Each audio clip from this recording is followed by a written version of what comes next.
What is going on, Chess YouTube? In today's video, Magnus Carlsen is going to sacrifice the knight, kickstarting an all-out kingside attack against his grandmaster opponent Aram Hakobian in a blitz game played today on the chess.com servers on February 6, 2025. Magnus sacking the knight in blitz. What more could you ask for? Let's dive right in. All right, in the game, Magnus opens 1 e4 and Aram Hakobian goes 1 e6, the French defense. Now we have d4 and d5, and now which line against the French will Magnus go for? Will it be the advance, the exchange, the main line, knight c3, or the Tarrasch with knight d2? Well, it turns out it is the Tarrasch with the move knight d2, supporting the pawn on e4, but being a little bit less active than knight c3. Now here, black counterattacks on the queen side, c5, a very standard idea in this French defense opening. And now here, of course, the main line for white is knight g to f3, supporting the pawn on d4. But instead, in this game, here, Magnus goes c3, a move you almost never see at the highest level. Of course, the pawn does support the other pawn on d4, but overall kind of a strange looking move.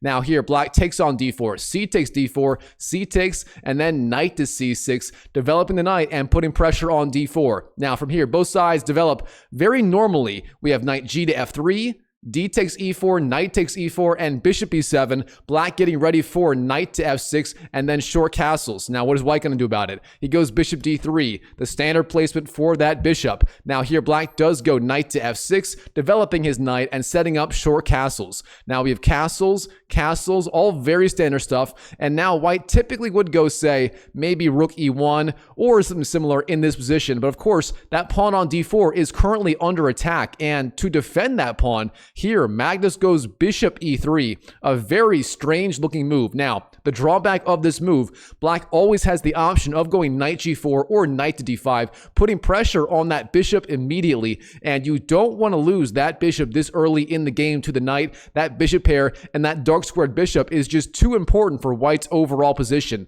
Now here, black does go knight d5, putting pressure on the bishop, and Magnus does not retreat the bishop. He leaves it there and just goes a3, guarding b4, stopping knight b4 or bishop b4 ideas from black. But of course, black always has the option of just trading on e3, winning the bishop pair, and getting an excellent game overall. Now, before doing that, he goes b6 in the spirit of perhaps the Nimzo Indian defense, intending bishop b7 with overall a very solid setup as black. Now, we have queen to e2, bishop b7, and overall, it is starting to resemble the main line of the Rubinstein variation of the Nimzo Indian defense, interestingly enough. White goes rook a d1, centralizing his rooks. Black rook to c8, and then rook f to e1. Now, both of the rooks are lined up on the e-file, and overall, Magnus has pretty much all of his pieces on very good squares. The bishops, the knights, the queen, they're all very, very centralized, and that means Magnus is ready to start an attack somewhere, most likely on the king side against the black king on g8.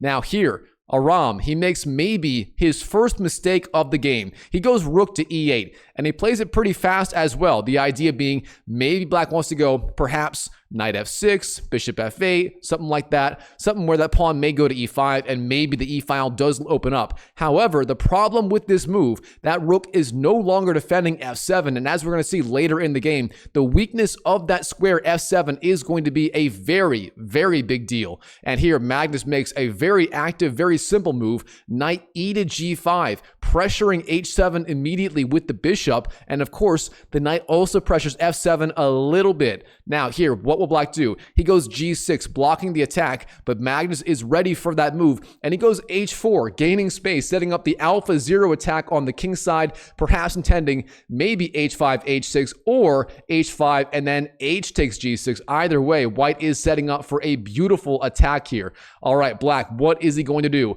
The best move here to defend is bishop f6, trying to get your bishop over to the dark squares on the king side where it can defend a little bit, but instead here, he gets greedy and he takes on e3. Knight takes e3, chosen in the game, then queen takes e3, and now the queen is starting to get a little bit active. It is eyeing, for example, the f4 square and so on. All right, black does continue. Bishop f6, a very solid move. Aram Hakobian showing why he is a very, very strong grandmaster, rated 3067 ELO on chess.com. But of course, Magnus is pretty good himself. He goes bishop e4, putting pressure on the long diagonal, and of course, pinning that knight on c6 to the bishop on b7. If you move the knight, say to e7, you lose the bishop on the spot. Now here, what should black do? He goes queen c7, trying to defend again. Now the queen does eye that f7 square, but of course, Magnus, he is not done by any means. He goes h5, again, continuing the alpha 0 style attack on the king side. Black goes knight to e7, dropping back with the knight and opening up the attack of the bishop on the other bishop on e4. Now here, white trades on b7. Bishop takes, then queen takes, and here, white, he finally goes for it with the key idea. He sacrifices the knight on f7. Knight takes f7, but a bang. What a shocker of a move. Now, what is the idea behind this move? Where is the tactical justification? It's very simple. If black takes the knight, then queen takes e6 would be deadly. This did not happen in the game, but for example, if you go king takes f7, then queen takes e6, and now where is the king going to go? It's got to go to f8 or g7. Now, if you go to f8, you lose the bishop on f6 on the spot. And if you go to g7, defending the bishop, then white just goes h6, trying to deflect the king away from the defense of the bishop, and you lose the bishop anyway, and you regain the piece. You're up 2 pawns, plus you have the attack. That is just an overwhelming advantage. So instead of all that, you can't go king takes f7. Instead, knight d5 chosen in the game, attacking the queen on e3 and opening up the attack of the other queen on the knight on f7. But here, Magnus, he sees this and he knows if you move the queen, say to, I don't know, d2, then queen takes f7, wins the knight, and black would be virtually winning. But here, Magnus has one more key idea. Knight to h6, the intermediate move, hitting the king on g8. Now the king must move, and after the king moves, then you move the queen, and you maintain all of the pieces. So, king g7, queen d2, then g takes h5, and knight to e5. Overall here, Magnus maintaining that extra knight on h6. Can he keep it alive? It's looking like the answer is yes. All right, Aram, he goes rook to f8, trying to get some sort of attack going on the king side. Not a bad idea at all. Now here, Magnus, rook to e4. A very flashy move. The rook lift on the 4th rank, jumping up with the rook, putting it into attacking formation. Now here, Aram, he spots a beautiful tactical idea. Again, if you like puzzles, pause the video right now and try to find the beautiful tactical idea for Aram. It may not be the strongest move, but it is certainly the flashiest in this position. That is your one hint from me. And while you're at it, go and smash the YouTube like button for me. Thank you so much. It helps me out a ton. All right, here, Aram, the key idea. Knight to c3. What a shocker of a move. The knight jumping out of the way of the d5 square and opening up the double attack on the rook on e4. This is the idea. If you take the knight, black takes the rook, and suddenly black is up the exchange. With that in mind, white has to go back. Rook to e3 chosen, but then black just takes on d1 anyway. Knight takes d1, winning the exchange, but of course, that is not the end of the story. Here, white goes rook g3, hitting the king and opening up the defense of the queen to the knight on h6. Of course, the rook was blocking that diagonal. It's not anymore on g3. Now the king must move. King to h8 chosen in the game. And then here, instead of winning back that knight on the d1 square, here Magnus goes queen to f4, jumping up with the queen. This guy is playing aggressive, and now he's going to have all kinds of tactical shots. Maybe a knight f7, maybe a rook g8 is coming next. All right, black goes queen to e7, sliding over with the queen. Aram doing his best to defend here, but Magnus is not done. He goes rook to g8. What a move. What is the idea here? Well, the rook has to take. There is no other legal move, so rook takes g8 played in the game. And now here, knight h to f7 check. What is the idea? If you move the king to g7, then queen h6 would be checkmate. For example, king g7, queen h6, that is checkmate on the spot. But with that in mind, how do you get out of the check? Well, there's only one move you can play here to avoid getting checkmated. That is queen takes f7, giving up the queen for the knight. Now, the knight takes back. Knight takes f7. The king must move. It goes to g7. There's no other legal move. And now here, Magnus, if he finds one single precise move, he will maintain an initiative well into the endgame here, or middle game, whatever you want to call it. And that key idea is simply knight g5, dropping back with the knight and threatening the pawn on e6. But instead here, knight d6 chosen in the game, pressuring the rook on the c8 square with the knight, but this move is way, way weaker. Here, black goes rook c to f8, transferring over with the rook and pressuring the queen on the f4 square. Now we have queen d2, dropping back with the queen, pressuring the knight. Now rook d8, pressuring the other knight instead of defending the knight on d1. Now both knights are technically hanging. What is white going to do? He goes queen f4, jumping up with the queen, defending his knight on d6. Now we have rook g to f8, setting up the x-ray attack on the queen on f4. The tactics here are insane. And to make things even crazier, here Magnus makes the move d5, breaking in the center, trying to open up the position and opening up the scope of this bishop on f6. Now the pawn on b2 is hanging to both the knight and the bishop. I mean, this position is just completely insane. And black is going to have a whole bunch of different ideas. I mean, you can take on b2, but instead, bishop e7 chosen in the game, dropping back with the bishop and opening up the attack on the queen. And of course, the bishop also attacks that knight on d6. What does Magnus do in response? He goes queen to e5, hitting the king on g7. Now here we bishop f6, and here Magnus has the option of repeating moves. He could go queen f4, bishop e7, queen e5, bishop f6, and so on. That would be a draw on the spot. But instead here, he goes queen g3, dropping back with the queen and targeting that king on g7. Now we have king to h8, and then finally, d takes e6, winning back that pawn on the e6 square. But here, black has a beautiful tactical shot to turn the tides and seize the initiative once and for all. And again, if you like puzzles, pause the video right now and find the key idea for black. And that idea right here is the move knight takes f2. The point being, if you take with the queen or the king, then there are all kinds of discovered attacks with the bishop.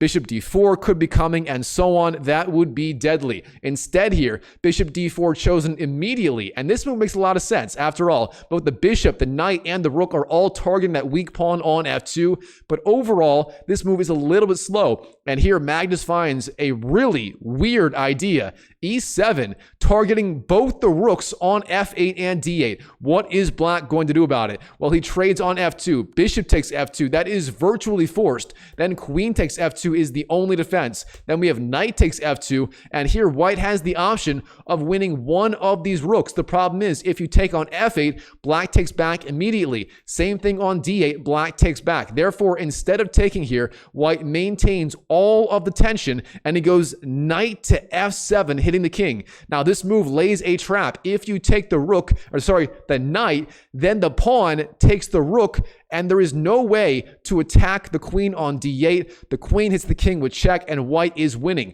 Therefore here, king g7 chosen in the game. You must move the king and attack the knight. Now here, white finally trades on d8. E takes d8, then rook takes, then knight takes, and now we have an endgame where black is up a pawn, and both sides have knights, but black's king will be a little more active, and overall, black should have very good winning chances in this endgame. All right, from now, knight d3 is the move, then b4, gaining space on the queen side, then king to f6, king f1, knight e5, and then a4, gaining space yet again. Then king to e7, knight b7, king d7, a5, king c7. And now it looks like Magnus Carlsen, his knight on b7, is about to be trapped. All right, we have a takes b6, hitting the king with check. A takes b6, trading back with the pawn. I do want to point out, though, here, simply king takes b7 may have been a little bit stronger and a little bit simpler, intending king takes, b takes, and then king takes yet again.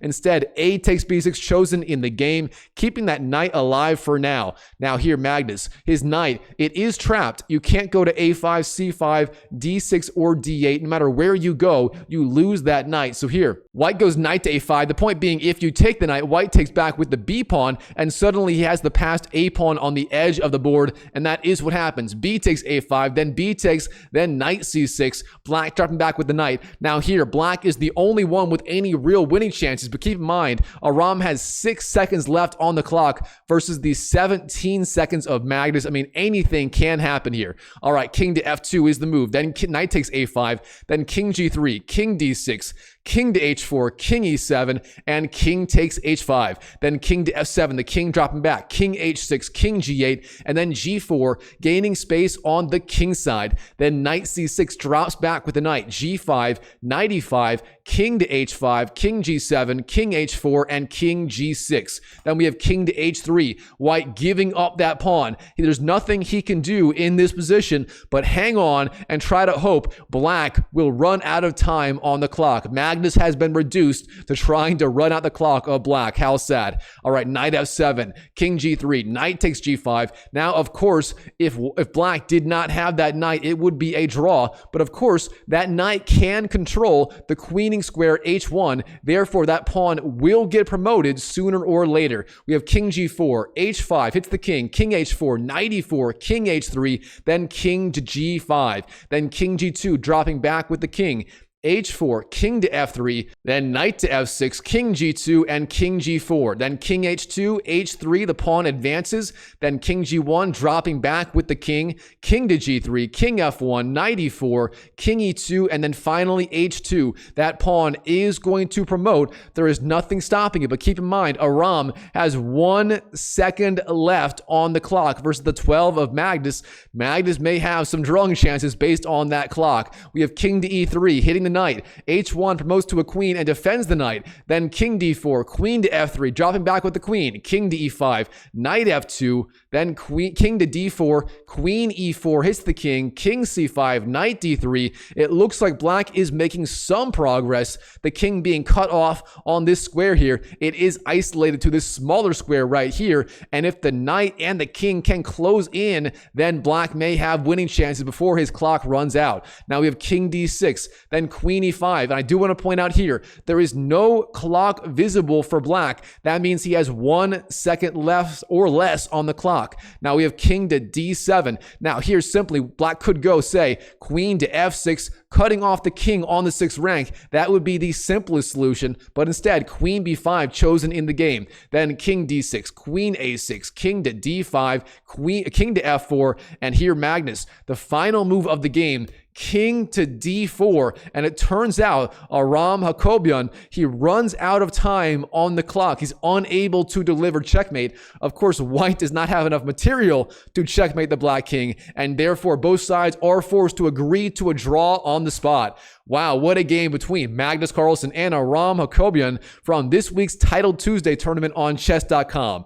All right, Chess YouTube, hope you enjoyed this video. If you did, show me some love. Comment down below in terms of what you thought of this game, especially the insane knight sacrifice played on the move 21. Knight takes f7, but a bang by the GOAT. A brilliant move, but despite having a very large advantage, Magnus making some very significant mistakes in this game, and he almost threw away his entire lead. So, very interesting stuff. Comment down below in terms of what you thought. And if you want to see more Magnus Carlsen action, check out my Magnus Carlsen playlist right here covering all of his latest and greatest games. And I'll see you in the next video.